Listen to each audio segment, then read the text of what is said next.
Election पूर्व BJP सरकार द्वारा प्रतिश्रुति दि जाइथिला कि जदि ओडिशा रे बीजेपी निजर सरकार करे तेबे सुभद्रा योजना लागू करिवो।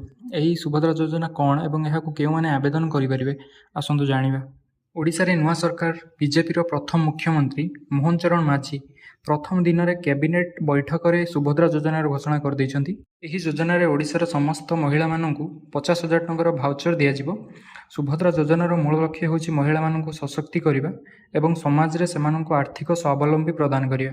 आसंतु एही योजनार शर्त गुड़िक जानिबा। एही योजनाटी केवल विवाहित महिला मानक पई।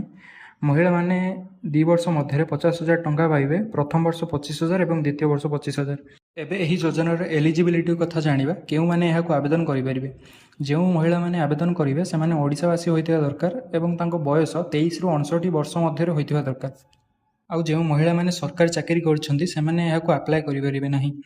आउ गोटिए बड़ कथा मेंशन कराइछि, जेउ महिला माने अंगनवाड़ी रे काम करछंती से माने मध्य एही योजनार लाभ पाइ परिबे। अप्लाई करिया पई डॉक्यूमेंट कोन कोन दरकार आसंतु जानिबा। Aadhaar card, bank account, address proof, mobile number, passport size photo, income certificate. जो मैंने हाउसवाइफ थे से निजर हजबैंड इनकम सर्टिफिकेट दे पारे।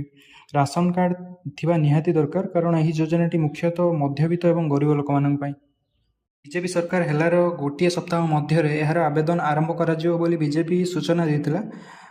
एक्सपेक्ट कराउछि कि यही मास शेष सुधा यह योजना आवेदन आरंभ हो। बीजेपी कहवा अनुसार 100 दिन मध्य यह योजना लाभ महिला मान पाखक पहुँचो। यार अप्लाई ऑनलाइन और ऑफलाइन द्वारा करें। ओडिशा सरकार द्वारा सुभद्रा योजना पाई कौन सी वेबसाइट एपर्यंत जारी करा जाय नाही। किछि दिन मध्य यह जारी कर दिया जिवो। जो मैंने भी यही योजना को आवेदन करने को चाहूँगी डॉक्यूमेंट्स रेडी करी रखंतु। अप्लाई केबे एवं केमिति हबो नेक्स्ट वीडियो रे मु आपन मानकु जणाई देबी।